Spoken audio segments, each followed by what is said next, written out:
Well, welcome to St. Clement's Q&A. My name's Andy Bleach, and today we're thinking about the question, why did God send the flood when he knew that sin would continue after the flood? Well, that is a great question, isn't it, to think about. And I love the way that the question is framed. God is sovereign, and he knows what's going to happen in his world, which is indeed the case. And God knows that there still would be sin after the flood. We're told this after the flood, that God says, "Never again will I curse the ground because of humans, even though every inclination of the human heart is evil from childhood. And never again will I destroy all living creatures as I have done."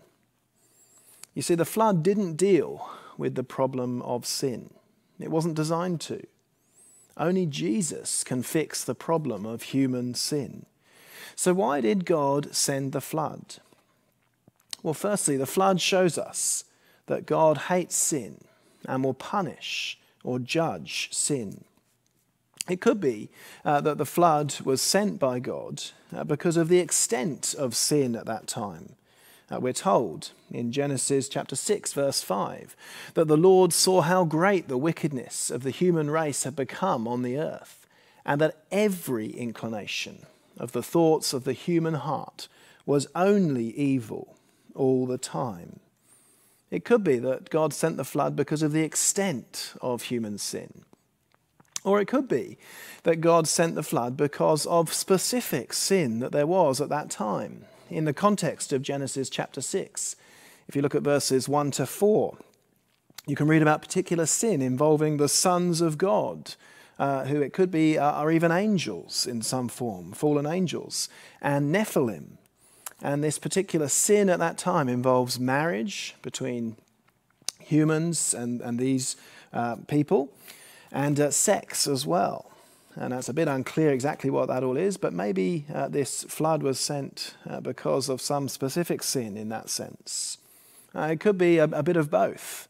But whatever it is, the flood was like a reboot, wasn't it, on a computer or a phone. And God was wiping things clean and starting again. But God knew it wouldn't deal with this problem of sin. Now, we don't know exactly why it is that God sent the flood, but what we do know is that it is a warning for us.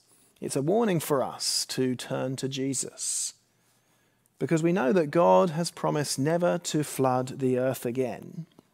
But we do know, as we read the Bible, that God still judges sin. Because of our sin, we deserve death. We don't deserve another day. We don't deserve another breath.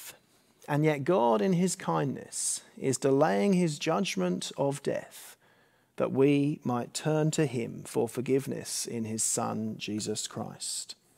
I love what Paul, the Apostle Paul in the New Testament, writes here in Romans chapter 5, verses 6 to 8. He says this, "You see, at just the right time, when we were still powerless, Christ died for the ungodly. Very rarely will anyone die for a righteous person, though for a good person someone might possibly dare to die. But God demonstrates his own love for us in this: while we were still sinners, Christ died for us. Since then, we have been justified by his blood. How much more shall we be saved from God's wrath through him?" See, the flood shows us the horror of sin and that God will judge us. And the flood points us to God's great rescue plan in his Son, Jesus. So let me ask you, are you safe in Jesus? Well, you might want to dig into this question a little bit more, and let me point you to a great resource for this on the internet. But thanks for listening to St. Clement's Q&A.